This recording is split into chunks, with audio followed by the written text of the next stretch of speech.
When most horror fans think of killer doll movies, they think of foul-mouthed plastic toys or supernatural demons possessing porcelain dolls.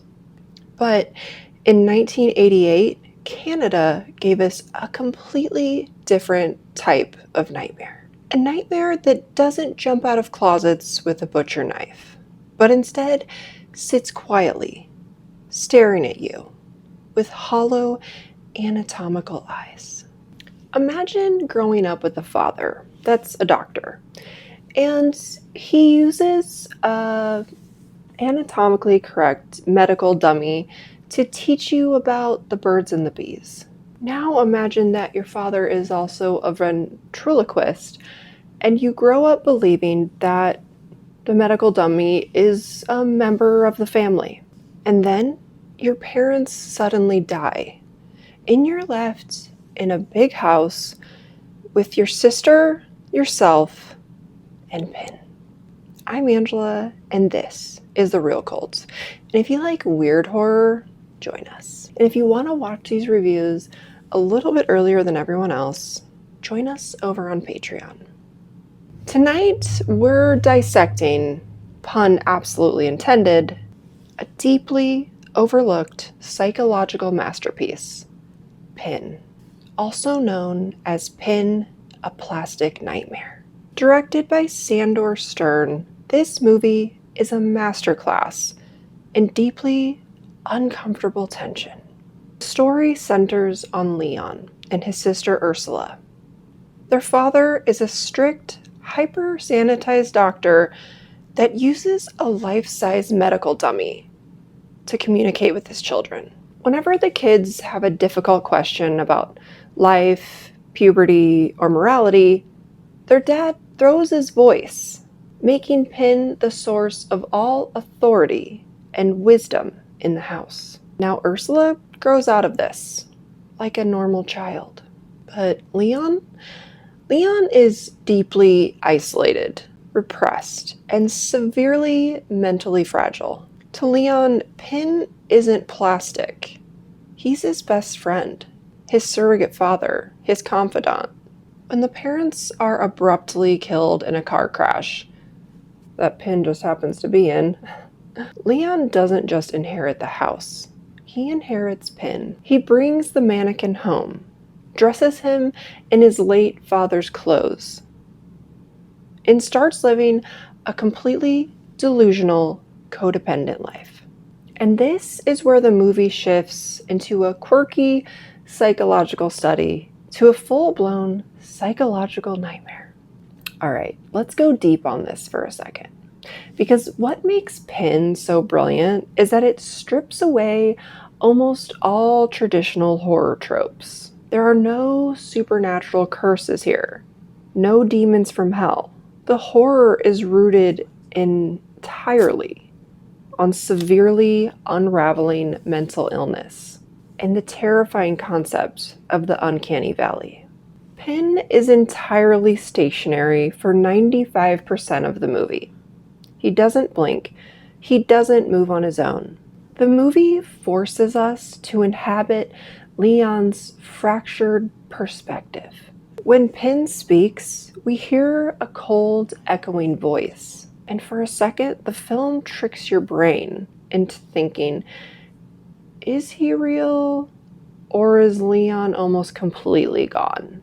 The tension completely skyrockets when Ursula tries to break away from the house and, live a normal life.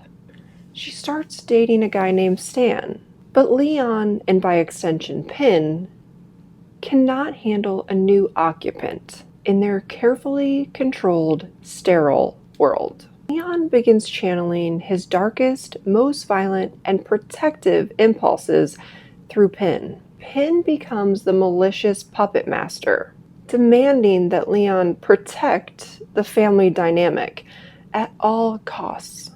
David Hewlett, who plays Leon, gives an absolute towering, wildly underrated performance. He manages to be completely sympathetic and tragic and completely terrifying all at once. You watch his face drain slowly of all humanity until he looks as plastic as the dummy he worships. But this movie isn't just a depressing slog through psychological trauma. It's also incredibly fun to watch because of how unapologetically bizarre the execution is. There are scenes in this movie that will make you laugh out loud from sheer absurdity, and then immediately freeze your blood. Like Leon having a three-way conversation at the dinner table with his sister and a lifeless dummy in a cardigan. The practical effects on the mannequin itself are stellar. It's not a scary monster design. It's a standard skinless human model with muscles and veins exposed, which somehow makes it 10 times more violating to look at when it's sitting up on a bed. It feels clean, clinical, and completely wrong. The third act builds to a crescendo of absolute madness, where the lines between Leon and Pin dissolve, culminating in one of the most chilling final shots in 80s movie history. It stays with you after the credits roll. Pin is a hidden gem that deserves a resurgence in the horror community. It swaps out the high body count of the late 80s for a clinical, slow burn sense of dread that hooks its fingers into your brain. Final verdict? Let's quantify the chaos. Gore score? 3 out of 10. This isn't a splatterfest, but the sparse violence is clinical, cold, and deeply uncomfortable. Camp score? 5 out of 10. It takes itself completely seriously, which makes the image of a guy standing and talking to a medical dummy in the attic completely hilarious. Effects? 8 out of 10. The mannequin design is simple, but violating to look at. It nails the uncanny valley perfectly without using a drop of CGI. Plot? 8 out of 10. Claustrophobic psychological thriller that chooses character decay over cheap jump scares. Rewatchability? 7 out of 10.